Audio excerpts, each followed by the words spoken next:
Bon, notre amie Catherine Guillemette est en studio parce que il y a une grosse nouvelle, je vous l'ai dit, j'ai juste vu la manchette tantôt, puis elle a réussi rapidement à avoir des détails, on va se tourner vers elle. Opération policière majeure dans le secteur de Montmagny et ça concerne BFM. Kat, qu'est-ce que tu as comme détail, qu'est-ce que tu as appris? Écoute, c'est presque une comment dire, une cause à effet ou une évidence que cette grosse opération policière-là, qui a mobilisé quasiment une cinquantaine de policiers, qui a eu lieu donc dans le secteur de Montmagny, allait impliquer le gars qu'on appelle Montmagny, tu comprendras. Rappelez-vous de ce Tommy, qui est un sous-fifre assez important de Dave Turmel, donc très, très, très associé au BFM. Un gars qui a fait les manchettes là, pour avoir, selon toute vraisemblance, pris la relève un peu de Dave Turmel. On l'avait présenté comme ça un peu, là. Ouais. Exactement, après qu'il soit, parti en cavale, mais aussi finalement arrêté et tout ça. Le fameux Montmagny dont on parle, lui, en ce moment, il est introuvable, OK? Je dis il est introuvable. Il y a sûrement quelques autorités qui savent à peu près il est où, mais ce qu'on me dit, c'est que lui aussi aurait adopté le rythme de vie de la cavale, donc serait peut-être même à l'étranger en date d'aujourd'hui. Par contre, tire les ficelles encore très, très, très activement du côté de Montmagny. Là. Bon, je sais que ça vient mêlant, mais suivez-moi, la région Montmagny. Oui. Et donc, aujourd'hui, les gens qui ont été arrêtés seraient presque l'entièreté du réseau de ce gars-là. Donc, on aurait arrêté la personne avec qui Montmagny est en communication constante, la personne à qui il donne ses ordres et ses commandements. Son lieutenant. On a arrêté son lieutenant et son réseau. Exactement. Et tous les membres en dessous de ce gars-là auraient été arrêtés aussi. Ben, je dis arrêtés. On peut dire interceptés, interpellés. Pour l'instant, c'est tout du monde qui est en interrogatoire. Là. Tu comprendras qu'il n'y a pas encore d'accusation déposée. Mais ce qu'on me dit, c'est qu'on a vraiment mis la main au collet de l'ensemble de la machine opérée par Tommy. Je ne suis pas capable de me souvenir de son nom de famille. J'ai un blanc total. Montmagny, Tommy Bernier. C'est son surnom. Tommy Bernier. Quelque chose, le Montmagny. Donc, on aurait démantelé, on aurait réussi. Donc, c'est une grosse opération. Tommy Bernier-Thibault? Ah oui, je pense que c'est ça. OK, on aurait réussi, à démanteler son réseau au complet. Exactement. De celui qui s'est présenté comme le successeur de Dave Le Pic Turmel. Qui a été présenté comme ça. On dit de lui que c'est on le qualifiait de tête brûlée depuis son enfance. Là. Quelqu'un d'extrêmement impulsif, extrêmement violent. Il est grand et gros, hein? Non, c'est un grand mec, un grand pic. Mais tu sais très bien qu'il faut se méfier aussi des grands pics. Okay. Donc voilà, et ça fait en sorte que pas mal l'ensemble de ces opérations dans le secteur de Montmagny, du moins. Autrement dit, oui, on démantelé son réseau, mais pas la tête. Non. Si je comprends bien, il est en cavale, un peu comme Alboavin, on ne sait pas exactement longtemps. où il se trouve. OK, fait qu'ils ont démantelé tout son réseau, y compris son lieutenant, quelqu'un d'important sur le terrain, ses contacts, mais lui échappe toujours à la justice. Pour l'instant, oui, effectivement, mais c'est sûr que ça risque de rendre pour lui les opérations au Québec un petit peu plus compliquées. Les opérations, donc, dans sa région natale. D'après moi, il va avoir un petit break là-dessus pour un bout. Donc, c'est ce qui se passe là, du côté de Montmagny, le réseau de Tommy Bernier. Combien de personnes? Est-ce qu'on sait combien de personnes ont été arrêtées ou pas encore?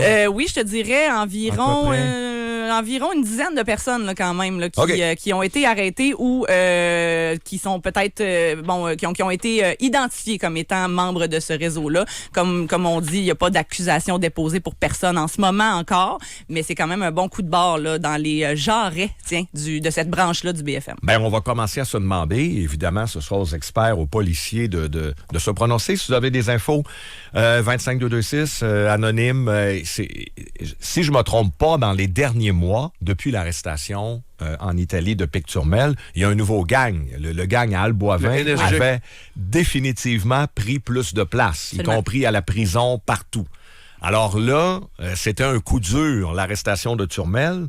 Là, il démantèle le réseau de Montmagny, son successeur. Est-ce que ça va commencer à être... est-ce que ça peut être la fin de BFM?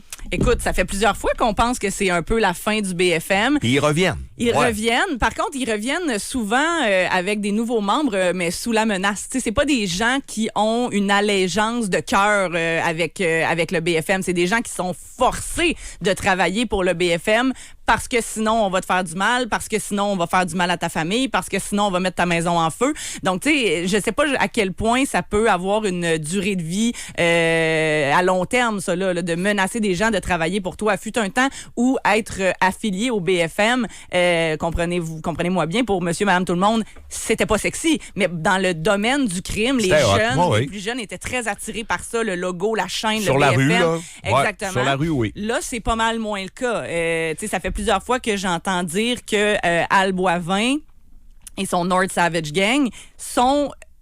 C'est drôle à dire, mais de meilleurs employeurs, tiens, on va dire ça comme ça. C'est-à-dire qu'ils vont bien payer, les jobs vont généralement bien se passer, ça va être mieux organisé, tandis que du côté du BFM, on te menace de travailler, on te menace pour que tu travailles pour nous. Ça fait pas des employés forts, là. Donc, puis il semblerait-il que c'est pas simple de payer non plus. Il y en a qui ont changé d'allégeance aussi, là, qui ont changé de gang dans tout ça, puis qui réussissent à toucher même un certain salaire en prison, qui leur est envoyé.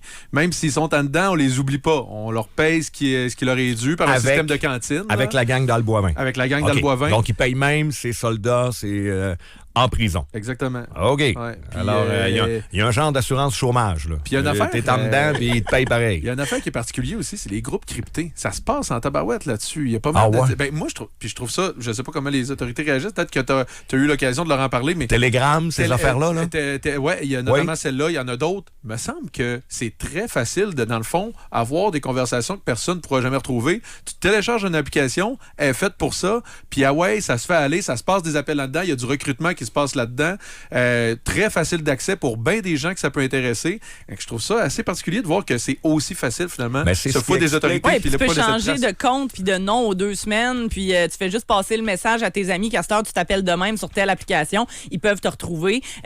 Tandis que les autorités, eux, ça vient dur là, de savoir qui a changé de nom, quand, puis à cette heure, ils utilisent quel pseudonyme, etc. Fait que c'est pas simple. Ça rend les choses très, très complexes, effectivement. Mais ces applications-là cryptées, relativement accessibles un peu à tout le monde et aux gens du crime, fait en sorte que c'est pour ça qu'on a des scénarios où des gens en cavale, Picturmel, ça a été le cas longtemps. Là, on a Al Boivin, le fameux Montmagny, on démantèle son réseau, mais lui est encore là. C'est ce qui explique que tu peux gérer ta business à distance. Absolument. Et encore avoir des revenus, encore faire des menaces, ou etc. Tu gères ta business, même si tu n'es pas physiquement présent sur le terrain. On l'a vu là, dans le passé, des extraits de conversations sur une application, entre autres Signal, qui sont ressortis là, de Dave Turmel avec quelques-uns de ses sous-fifres où on disait là, fais ci, fais ça, mets ça là, envoie-moi une vidéo pour me prouver que tu l'as fait. Fait que tu sais, c'est hyper pratique pour ces gens-là, puis ça rend la tâche vraiment complexe pour les autorités. Exact. Et évidemment, donc, c'est un succès pour la police, cette opération-là, si j'ai bien compris. On démantèle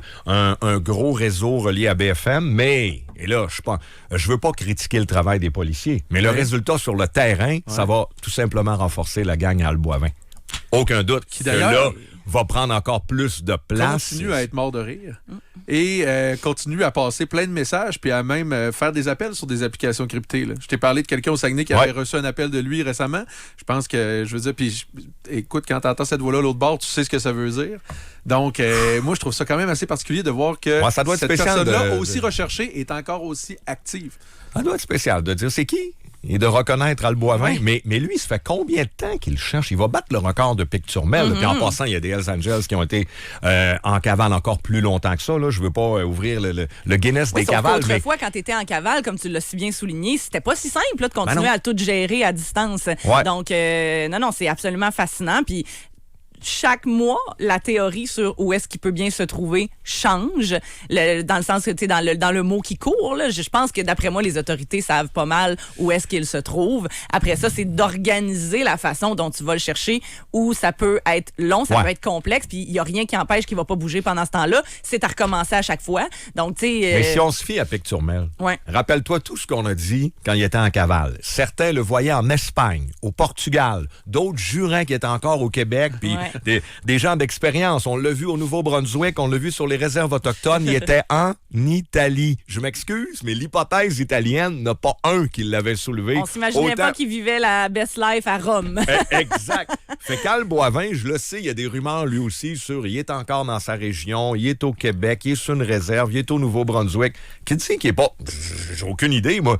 Peut-être qu'on va trouver que finalement, il avait déjoué tout le monde en étant soit plus loin qu'on pensait, soit plus proche qu'on pensait. Je pense que c'est beaucoup ça, là, de ce que j'entends, de selon certaines informations qui se rendent à moi sur une base régulière, là, sont pas mal tous à l'étranger, de ce que je comprends. La légende urbaine de non, ils sont ici, ils sont à Côte-Nord. Ça, généralement, ils opèrent dans ces secteurs-là, mais est-ce qu'ils sont présents là-bas? Ça me semble de moins en moins plausible. Après ça, on peut toujours être surpris. On verra. Ça fait Merci 3 ans. beaucoup. 3 ans. Ça fait quoi, 3 ans qu'il est en cavale? On va fêter ça en février. Là. On a fêté ça en février, ces 3 belles années-là. 3 années de cavale de Al Boivin. Catherine Guillemette, merci beaucoup. On t'écoute ce midi avec Trudeau Landry. Si vous avez des commentaires, 25 226